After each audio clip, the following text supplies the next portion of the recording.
Hi, this is our QLQ automatic nylon zipper top stop machine, and the machine output is 3,500 pieces per hour.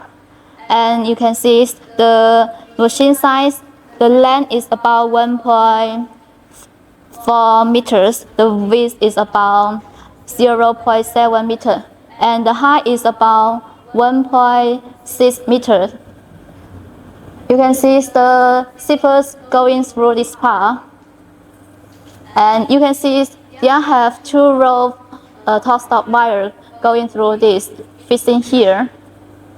And this is the control panel. Let me start the machine.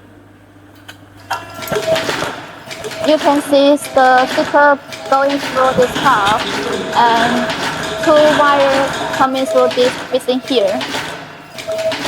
You can see the top stop very well.